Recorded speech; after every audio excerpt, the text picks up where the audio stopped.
할렐루야. 네, 오늘은 새로운 날입니다. 성결한 교회 1세대가 지나가고 이제 다음 세대 가운데 1호라고 부를 수 있죠. 우리 박요셉 목사님이 목사 한수를 받은 지 한 350일쯤 지나가고 있습니다. 그래서 늘 저희 교회 한번 모셔야지 이런 마음을 가지고 있다가 이제서야 시간이 되었습니다. 근데 또 마침 오늘이 어린이 주일이기도 하고 의미가 있는 것 같습니다. 오늘 오셔서 귀한 말씀 우리에게 나누어 주실 것입니다. 우리 이주희 사모님 같이 오셨어요. 우리 목사님과 사모님을 박수로 환영하겠습니다.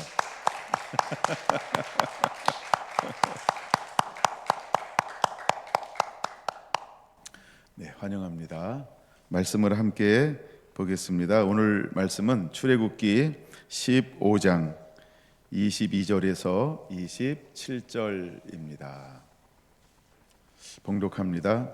모세가 홍해에서 이스라엘을 인도하며 그들이 나와서 수르 광야로 들어가서 거기서 사흘 길을 걸었으나 물을 얻지 못하고 마라에 이르렀더니 그곳 물이 써서 마시지 못하겠으므로 그 이름을 마라라 하였더라. 백성이 모세에게 원망하여 이르되 우리가 무엇을 마실까 하며 모세가 여호와께 부르짖었더니 여호와께서 그에게 한 나무를 가리키시니 그가 물에 던지니 물이 달게 되었더라. 거기서 여호와께서 그들을 위하여 법도와 율례를 정하시고 그들을 시험하실세 이르시되 너희가 너희 하나님 나 여호와의 말을 들어 순종하고 내가 보기에 의를 행하며 내 계명에 귀를 기울이며 내 모든 규례를 지키면 내가 애굽 사람에게 내린 모든 질병 중 하나도 너희에게 내리지 아니하리니 나는 너희를 치료하는 여호와임이라. 그들이 엘림에 이르니 거기에 물샘 열둘과 종려나무 이른 구루가 있는지라. 거기서 그들이 그 물 곁에 장막을 치니라. 아멘. 이제 오늘 여호와 라파라는 제목으로 말씀을 증거하실 때 많은 은혜로운 시간 되시기를 바랍니다. 할렐루야. 우선 기도하겠습니다. 하나님 아버지 감사합니다. 귀한 날을 주셨고 이 자리에 말씀의 단에 세우게 하셨으니 이 자리 가운데 주님이 선포하실 말씀을 제가 잘 전달할 수 있도록 인도하여 주시옵소서. 귀한 교회 가운데 귀한 날을 허락하셨고 이 귀한 주일이 주님 안에서 귀한 하루가 될 수 있도록 인도하여 주시옵소서. 모든 시종을 주님께 맡겨드립니다. 예수님의 이름으로 간절히 기도드리옵나이다. 아멘. 할렐루야. 성결한 교회 성도님들을 진심으로 환영하고 또한 반갑습니다. 오늘 이 자리를 예비하시고 인도하신 하나님께 감사드리고 또 단을 양보해 주신 담임 목사님과 또 우리 성결한 교회 성도님들께도 감사를 드립니다. 제가 결혼식 때 배웠던 분도 계시고 또 목사 한수식 때도 친히 찾아오셔서 반겨주신 분이 계셔서 늘 좀 죄송한 마음이 있었어요. 좀 서둘러 내려와서 이제 이렇게 예배를 드려야지 했는데 제가 딱 350일 만에 내려온 것 같습니다. 제가 이 자리에 서니까 참 감회가 새롭습니다. 상가 건물이었던 우리 경주 시민교회부터 시작해서 이 교회에 건물이 세워지기까지 참 많은 기도와 많은 예배를 드리고 또 제 성장기가 그 가운데 있어서 그런지 마음이 참 뭉클하네요. 또 이곳에서 다음 세대들이 자라나는 모습을 보니까 더 마음이 기쁜 것 같아요. 사실 제가 얼굴을 다 못 알아봤어요. 제가 제 엄마한테 물어보고서 하원이야? 하윤이야? 물어보고 제가 얼굴을 알아봤거든요. 참 이게 제가 오랜만에 봐서 그런 건지 아이들이 성장을 빨리 하는 건지 참 신기한 노릇인데 제가 마음이 참 여러 가지 감정이 들었어요. 사실 제가 이곳에 오기 전에 성결한 교회 예배와 또 아이들이 예배하는 모습들을 이제 찾아보고 목사님의 설교도 들었었는데 이게 마가복음을 듣는 시간이 저에게도 행복이었고, 이제 성도님들이 이제 사복음서를 말씀 읽고 이제 선지서로 들어가시잖아요. 저도 함께 이제 읽어야겠다 해서 그리고 똑같이 이제 사복음서를 같이 읽었거든요. 네, 그런 시간을 보내는 가운데 저한테도 참 은혜가 되었던 것 같습니다. 3월 30일 주일이었던가요? 하윤이가 이렇게 찬양 인도를 하는 모습을 보는데 처음에는 하윤인 줄 몰랐어요. 보다가 하윤인가? 그래서 제가 물어보진 않았고 자세히 보니까 이제 박성진 선생님을 닮은 것 같아요. 그래서 아, 하윤이구나 판단을 하고 이제 보기 시작했는데, 제가 하윤이를 생각하면 어떤 생각이 떠오르냐면, 제가 이름을 밝힐 수 없지만 저희 아버지도 이 교회를 다니고 계시거든요. 저희 아버지가 하윤이한테 한 번만 이렇게 뽀뽀 받아보겠다고, 이렇게 한 번만 안아보겠다고 맨날 그렇게 깎아 사주고 아이스크림 사주고, 그리고 그 주일만 안아보고 다음 주에는 못 알아보고 이랬었는데, 그런 하윤이가 이제 커서 찬양 인도를 하고 손을 들고 이렇게 하는 모습을 보니까 마음이 참 뭉클하면서도 참 기쁘더라고요. 제 오후 예배 때도 자세히 나눌 말씀이겠지만, 하윤이도 있지만 또 함께 섰던 싱어 아이들도 또 나이가 어리지만 한 사람의 예배자로 잘 세워져 가고 있구나라는 생각이 들었어요. 저도 한 사람의 이제 신앙 교육자로서 어떻게 저렇게 잘 양육할 수 있을까, 어떻게 저렇게 잘 클 수 있을까라는 생각이 들 때 좀 이런 생각이 들었습니다. 아, 보고 배운 것이구나. 좋은 교회에는 좋은 목자가 있고 좋은 성도들이 있으니까 아이들이 좋은 곳을 보고 자라는구나, 이런 생각이 들었습니다. 그런 의미에서 이 좋은 교회에 다니시는 우리 성도님들과 우리 다음 세대들을 예수님의 이름으로 축복합니다. 제가 오늘 준비한 말씀은 출애굽기 15장 말씀인데요, 오늘 말씀은 여호와 라파라는 제목으로 함께 은혜를 나눠보고자 합니다. 2000년대에는 웰빙이라는 단어가 유행을 했습니다. 우리나라가 급격하게 성장을 했고 빨리 성장을 하다가 이제는 조금은 느리게, 조금은 천천히, 조금은 건강을 찾아보자라는 의미로 웰빙이라는 단어가 등장하기 시작했고, 2010년대에 들어서는 이제 힐링이라는 단어가 좀 유명하기 시작했습니다.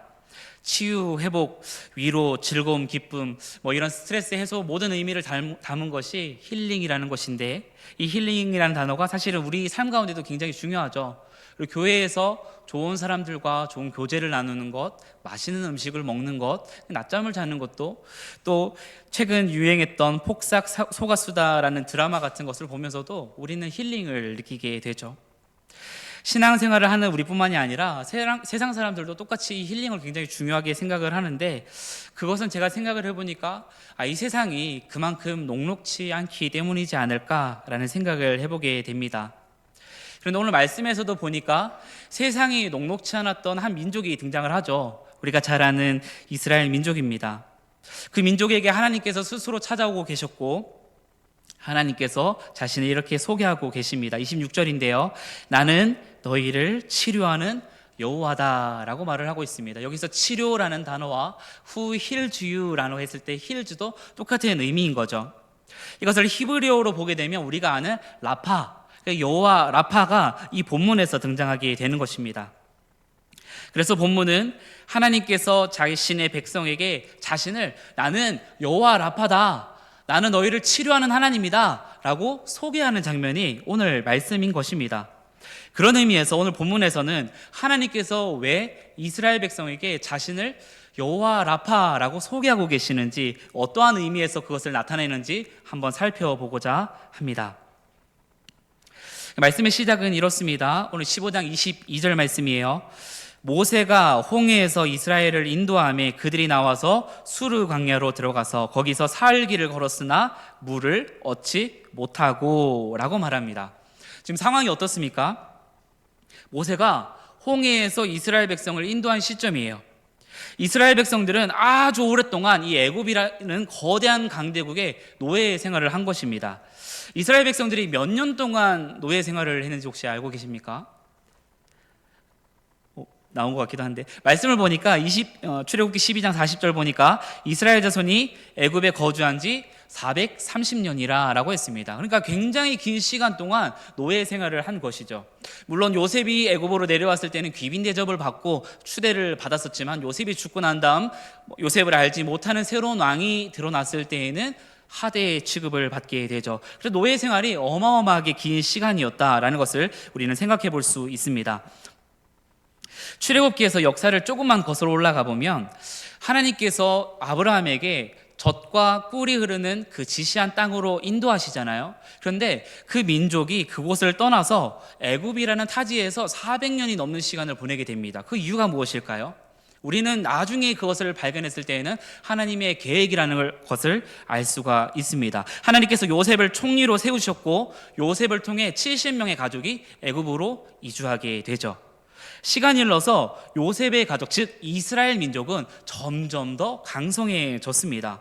이때 애굽의 정책이 무엇이었을까요? 출애굽기 1장 8절에서 10절을 보니까 이렇게 말하고 있습니다.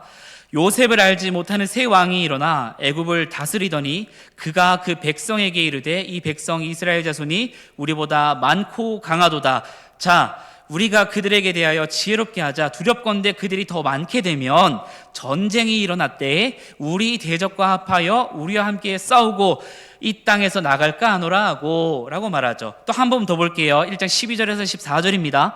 그러나 학대를 받을수록 더욱 번성하여 퍼져나가니 애굽 사람이 이스라엘 자손으로 말미암아 근심하여 이스라엘 자손에게 이를 엄하게 시켜 어려운 노동으로 그들의 생활을 괴롭게 하니 곧 흙 이기기와 벽돌 굽기와 농사의 여러 가지 일이라 그 시키는 일이 모두 엄하였더라 라고 말합니다. 여기서 엄하다라는 것을 히브리어로 보게 되면 가혹하다라는 거예요. 애굽의 정책은 히브리 민족, 이스라엘 민족을 계속 가혹하게 해서 그들의 삶이 더 피폐하게, 더 힘들게, 아무것도 꿈꾸지 못하게 만드는 것이 애굽의 정책이었어요. 그런데 그 삶뿐만이 아니라 그 430년이라는 노예 생활은 많은 것들을 무너뜨렸는데 그것은 내가 아브라함의 자손이라는 거, 내가 하나님의 선택하신 선민이라는 거, 이 430년간의 노예 생활은 그 신앙과 믿음과 자신의 정체성을 많이 무너뜨리는 그러한 긴 시간이었을 것입니다. 그래서 출애굽기 초반부에 보면 하나님께서 직접적인 등장을 하신 것이 없어요. 그런데 나중에 보면 하나님께서 이스라엘 백성들을 한 번도 떠난 적이 없으셨고 한 번도 그들을 포기한 적이 없으시다는 것을 우리는 말씀을 통해 발견할 수 있는 것이죠. 출애굽기 2장 23절을 보니까 이렇게 말합니다. 우리 함께 읽겠습니다. 시작. 여러 해 후에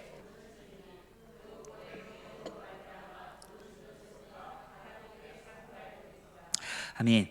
지금 이스라엘 사람들의 마음 상태가 어떠합니까? 지금 고된 노동으로 인해 많이 피폐해졌어요. 힘든 상태인 거죠. 몸도 마음도 피폐했을 때 지금 부르짖는 소리를 누가 들으세요? 하나님이 들으시는 거예요. 하나님은 한 번도 이스라엘 백성들을 떠난 적이 없으세요. 하나님을 찾으니까 바로 들으시는 거죠. 출애굽기 2장 24절에서 25절 말씀을 보니까 이런 말씀이 있어요.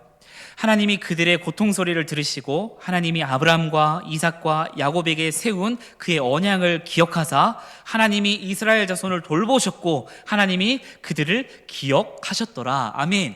보면 이스라엘 백성이 430년 동안 노예 생활로 있으면서 힘들고 피폐하고 가혹한 삶을 받으면서도 하나님은 그들을 잊으신 게 아니었던 것이죠. 분명히 아브라함과 이삭과 야곱에게 세운 그 언약을 기억하셨다라고 말씀하고 계시는 거예요. 계속해서 그들을 돌보고 계셨고 생각하셨다는 거예요. 물론 말씀에 출애굽기 1장과 2장 사이에는 많은 것들, 많은 시절들이 생략되어 있지만 하나님은 그 시절마다 분명히 때때로 역사하셨을 것을 우리는 충분히 유추해 볼 수 있을 것입니다. 여러분 혹시 우리 교회 삶 가운데서도 예배 드릴 때는 너무 행복하고 막 손을 들고 찬양하면서 은혜 받고 찬양하지만 혹시 우리 삶의 현장이나 가정에서는 짙은 어두움 가운데 또 힘듦을 겪고 계신 분이 있으신지 모르겠습니다. 그러나 그 모든 상황 가운데 하나님은 우리를 잊으신 적이 없으시고 하나님은 하나님의 방법대로 우리를 지키시고 보호하시고 돌보고 계심을 믿으시길 소망합니다. 이후에 모세와 이스라엘 백성들은 출애굽의 마지막 관문인 홍해를 건너게 되죠. 하나님께서 모세를 통해 출애굽을 허락하셨고 430년이라는 긴 세월 만에 거대한 강대국 애굽을 탈출하게 하는 출애굽기가 시작된 것입니다. 이러한 배경 속에서 오늘 말씀이 시작되는 거예요. 오늘 본문이죠. 22절입니다. 15장 22절 제가 읽겠습니다. 모세가 홍해에서 이스라엘을 인도하며 그들이 나와서 수르 광야로 들어가서 거기서 사흘길을 걸었으나 물을 얻지 못하고 라고 말합니다. 지금 이스라엘 백성들의 마음이 어떠할까요?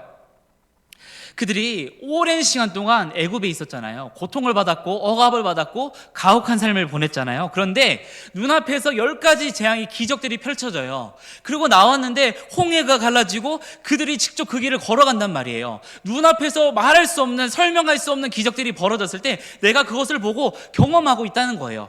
이스라엘 백성들이 어떤 생각을 했을까요?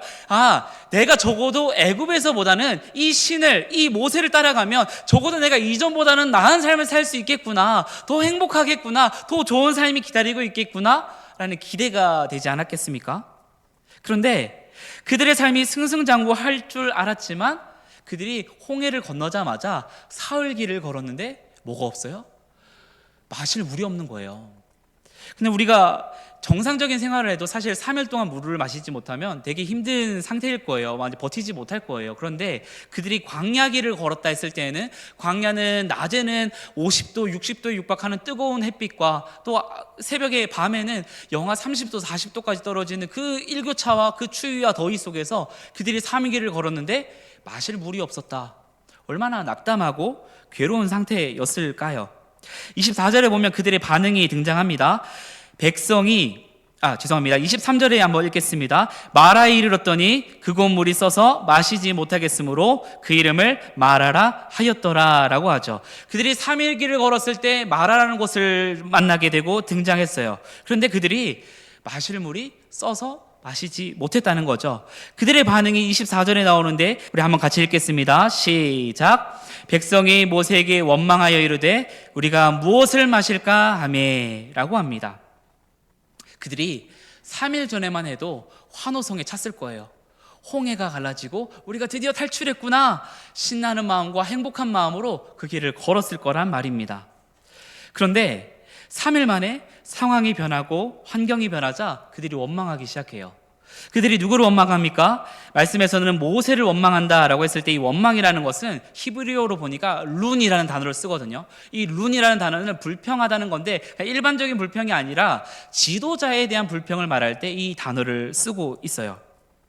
그런데 현 시점에서 단순히 모세를 원망한다라고 볼 수 있을까요? 그게 아니라 지금 눈앞에 10가지 재앙과 그 홍해를 갈라지는 그 기적 속에서 그들이 믿는 거는 여호와 하나님이었을 텐데 여기서 모세를 원망한다, 지도자에 대한 원망은 단순히 모세를 원망하는 것이 아니라 여호와 하나님을 원망한다라고 볼 수 있을 것입니다. 그런데 하나님이 그 원망 앞에서 백성들을 꾸짖지 않으세요. 뭐라고 혼내지도 않으세요. 25절에 보니까 하나님께서 어떻게 대처하시는지 한번 보겠습니다. 모세가 여호와께 부르짖었더니 여호와께서 그에게 한 나무를 가리키시니 그가 물에 던지니 물이 달게 되었더라. 거기서 여호와께서 그들을 위하여 법도와 율례를 정하시고 그들을 시험하실세라고 말하죠. 혼내고 뭐라고 하는 게 아니라 나무를 던져서 그 물이 쓴물에서 단물로 바꿔주셨어요. 문제를 해결해 주신 것이죠. 하나님께서 이스라엘 백성을 혼내지 않으신 이유는 딱 하나였어요. 아직 모르니까.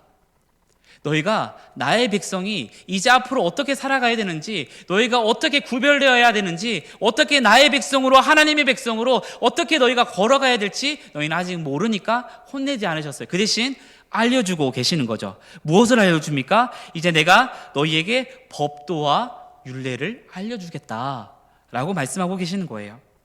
그러는 과정에서 26절에 이렇게 말씀하고 계십니다. 우리 함께 읽겠습니다. 시작. 이르시되 너희가 너희 하나님 나 여호와의 말을 들어 순종하고 내가 보기에 의를 행하며 내 계명에 귀를 기울이며 내 모든 규례를 지키면 내가 애굽 사람에게 내린 모든 질병 중 하나도 너희에게 내리지 아니하리니 나는 너희를 치료하는 아멘. 여호와 하나님께서 뭐라고 말씀하고 계세요? 너희가 여호와의 말을 잘 듣고 내 계명을 듣고 의를 행하며 모든 규례를 지키면 내가 애굽 사람에게 내린 모든 질병 중에 하나도 너희에게 내리지 않겠다. 나는 너희를 치료하는 여호와다라고 소개하고 계세요.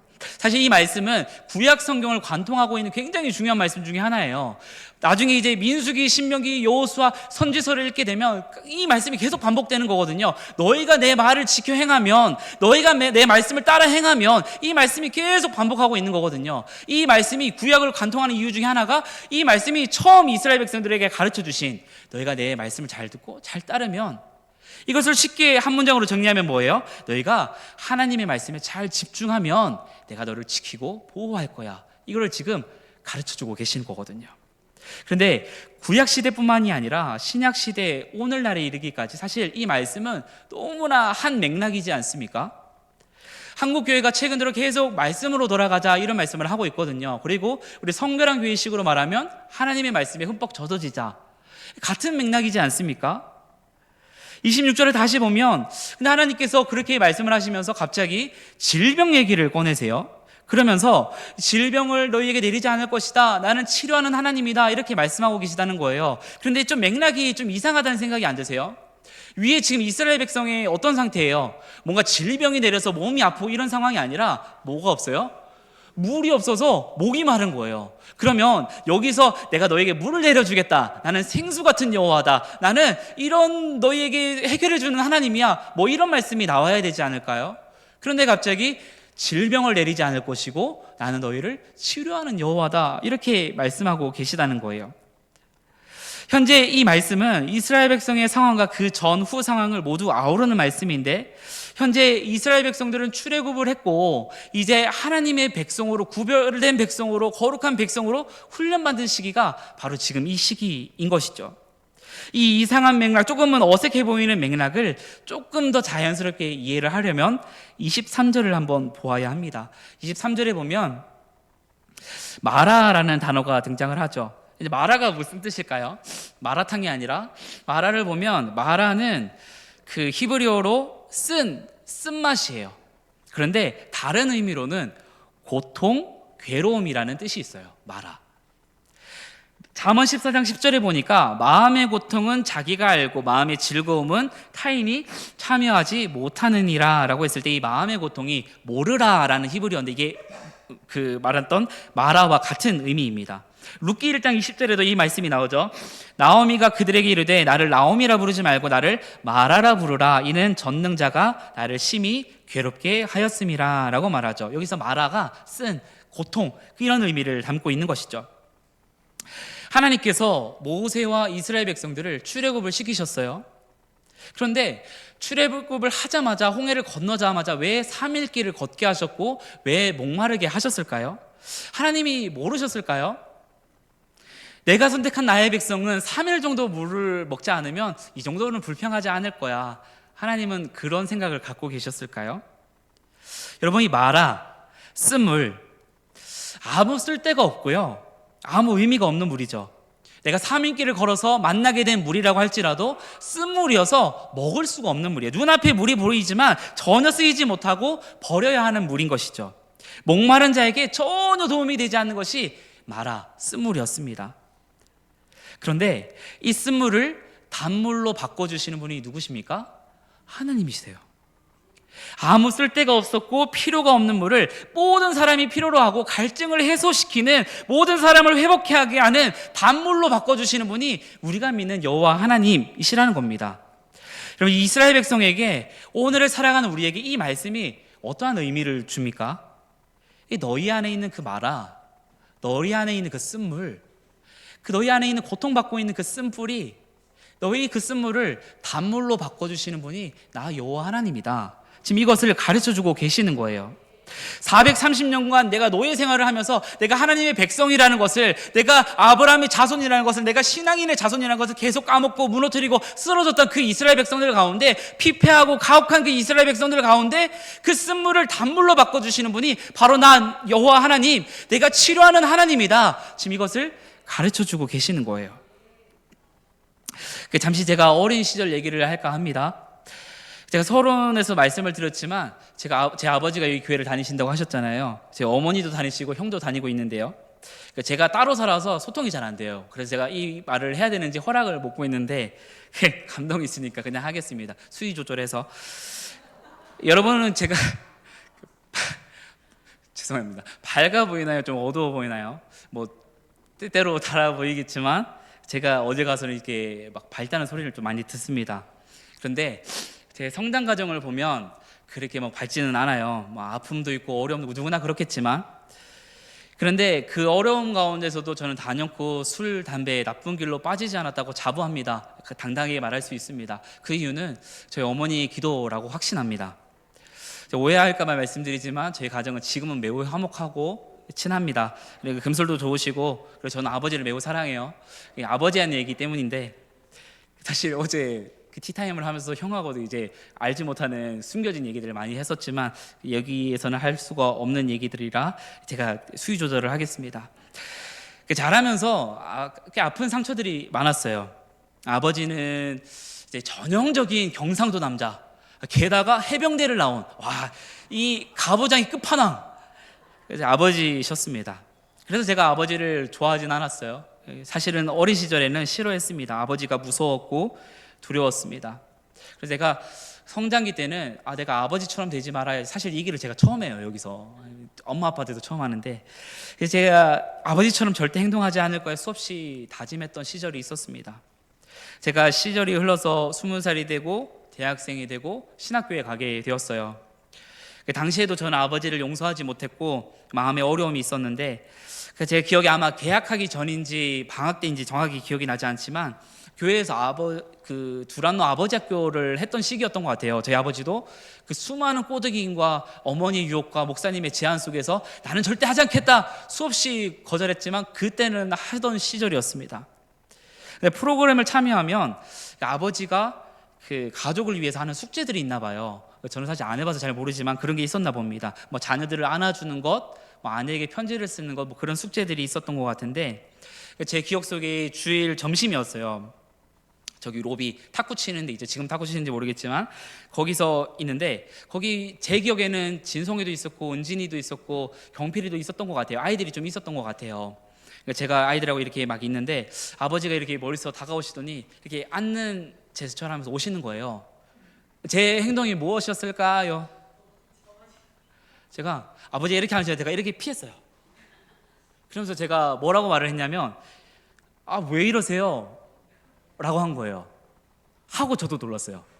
아버지 행동을 저도 처음 본 거였고 나도 그 말을 처음 해봤고, 그런데 그 상황이 저는 그냥 지나갔지만 제가 그 마음에 계속 그게 남아있었나 봐요.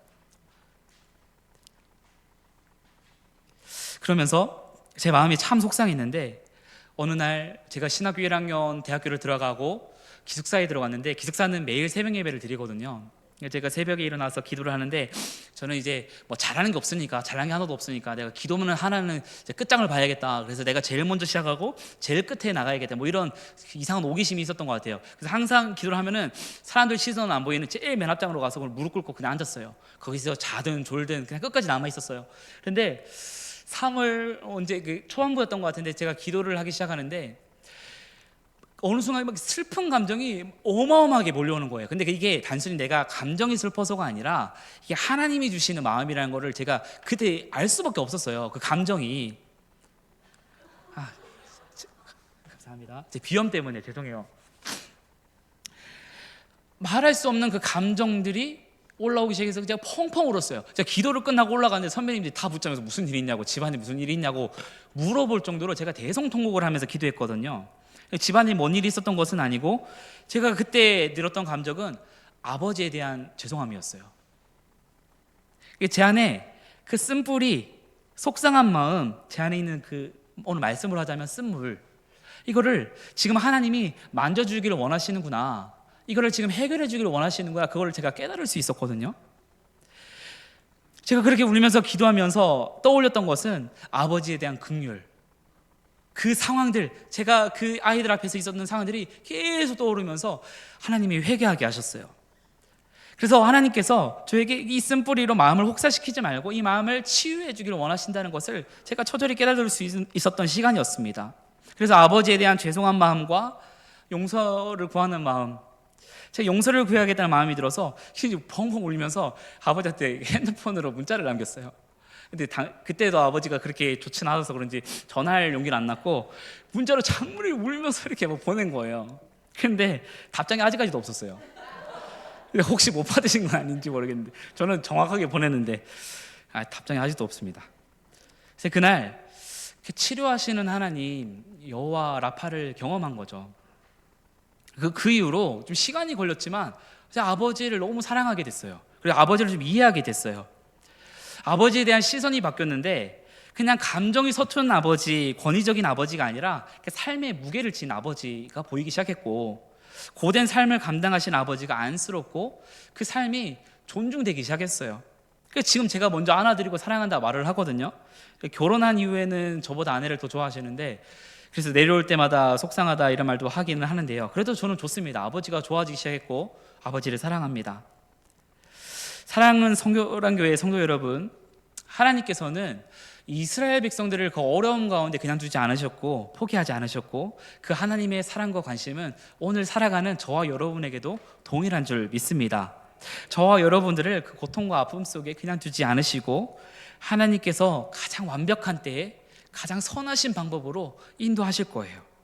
쓴물을 단물로 바꾸시는 하나님, 아무 쓸데없는 아무도 찾지 않는 그물, 내면의 상처와 그 고통으로 가득 찬 그 마음을 여호와 라파 하나님께서 치료하실 줄로 믿습니다. 욥기 5장 18절에 보니까 이런 말씀이 있어요.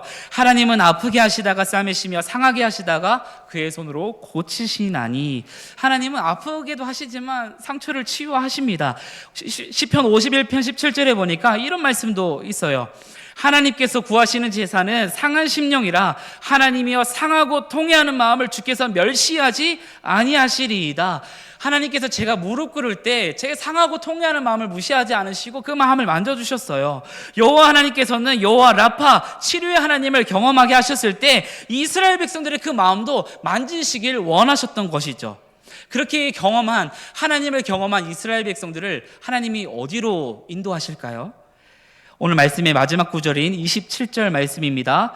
그들이 엘림에 이르니 거기에 물샘 12과 종려나무 70그루가 있는지라 거기서 그들이 그 물 곁에 장막을 치니라. 아멘. 물샘 12과 종려나무 70그루, 그 광야 가운데 그 뜨거운 더위를 피할 수 있는, 목마름을 해결할 수 있는 그 사막의 오아시스 같은 엘림으로 인도하신다라는 것입니다. 내면의 해갈, 그 내면의 상처들이 모두 해소되었을 때 하나님이 육적인 해갈도 이루어 주신다는 것을 우리는 기억해야 합니다. 하나님께서 가장 하나님의 때에 가장 선하신 방법으로 가장 올바른 길로 인도하실 줄 믿으시길 소망합니다. 우리는 하나님의 방법을 다 이해할 수 없어요. 하나님을 다 알 수도 없죠. 그저 하나님이 계시해 주시는, 하나님이 알려주시는 그 범위 안에서만 우리는 하나님을 알 수 있는 정도인 겁니다. 이런 마지막 때에 언제나 선하시고 옳은 길로 인도하시는 하나님을 우리가 절대적인 신뢰하는 마음으로 걸어가는 저와 여러분이 되시길 예수님의 이름으로 축복합니다. 말씀을 맺겠습니다.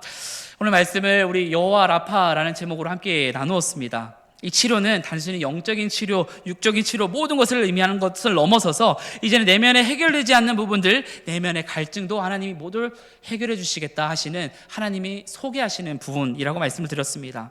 이스라엘 백성들의 오랜 기간 뿌리 깊게 박힌 이 쓴뿌리와 상처, 노예 근성, 내가 하나님의 백성이라는 것을 잊어버릴 만한 긴 시절 가운데 상처와 가혹된 그 마음들을 하나님은 치료해 주시겠다, 난 너희를 치료하는 여호와다 라고 소개하고 계시는 겁니다. 오늘 말씀을 통해서 주신 이 회복적인 선포는 단순히 우리 각자의 회복 정도가 아니라 조금 더 확장된 은혜를 나누자면 내가 먼저 받은 사랑, 내가 먼저 받은 이 치유, 그것을 우리 삶에서 흘려보내는 거죠. 우리의 가정과 나의 아내, 나의 남편, 나의 자녀들, 내가 속한 회사와 내가 속한 공동체, 그 가운데도 하나님께서 선포하신 여호와 라파 이 회복적인 메시지를 흘려보내시는 저와 여러분이 되시길 소망합니다. 제 마지막으로 한 형제의 메시지를 읽어드림으로써 말씀을 마무리하고자 하는데, 군대에서 만난 한주찬 형제의 메시지예요. 제가 생일날 연락을 했더니 이 아이가 말을 전해 주었어요. 한번 제가 그대로 읽어드릴게요. 아유, 감사합니다. 맨날 우리 박 목사님 연락 한번 해야지, 한번 만나자 해야지 생각만 하고 정작 실천도 안 하는 동생을 챙겨주시고 정말 군대에서 만난 인연 중에 가장 소중한 사람이고 아예 교회와 신앙을 떠날 위기에 처했던 어린 양을 다시 살려주셔서 감사하고 그때 형이 없었다면 지금의 나는 없었을 거라 확신합니다. 정말 항상 감사한 마음뿐이에요. 요즘 제 근황을 슬쩍 말씀드리자면 최근에 아이자야 61이란 팀에 들어가서 훈련받게 되었어요.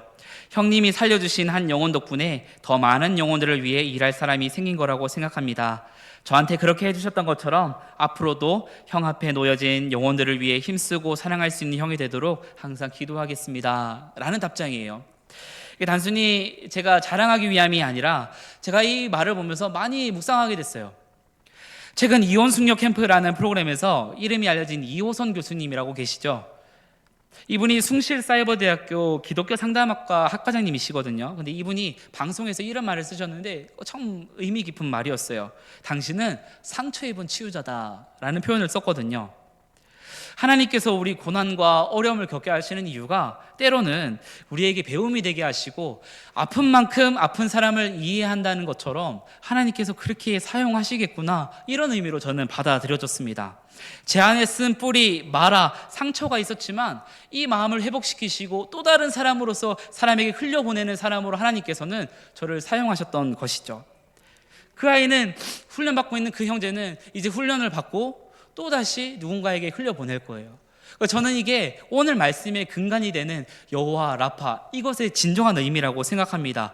나만 잘 되고 나만 잘 회복되고 나만 신앙생활 잘해서 나만 천국 가는 것이 아니라 내가 받은 하나님의 사랑과 내가 받은 이 회복적 메시지를 나의 가정과 나의 자녀와 나의 회사와 나의 공동체 가운데 잘 흘려보냄으로써 이 회복적 메시지가 나로부터 흘러나아가는 그런 은혜가 저와 여러분에게도 있었으면 좋겠습니다. 오늘 이 말씀 가운데 또 여전히 살아가시는, 또 믿음으로 살아가시는 저와 여러분 가운데 이 말씀이 힘이 되기를 원하고 또 위로가 되기를 소망합니다. 한 주간도 살아가시는 가운데 오늘도 무릎 꿇고 소망하며 살아가시는 여러분 가운데 놀라운 하나님의 은혜가 가득하시길 간절히 축복합니다. 기도하겠습니다. 하나님 아버지, 감사합니다. 오늘 귀한 날을 주셨고 오늘 주님께서 말씀하시는 여호와 라파에 대해서 제가 받은 은혜를 함께 나누었습니다. 하나님께서 이스라엘 백성들 가운데 출애굽을 하고 홍해길을 걷게 하셨을 때 그 이후 가장 먼저 3일간 목마르게 하셨고 그 가운데 갈증을 해소하시고 하나님을 소개하실 때 나는 너희를 치료하는 하나님이다 라고 말씀하셨던 것처럼 우리가 걸어가는 모든 구원의 여정, 신앙의 여정 가운데 하나님이 나와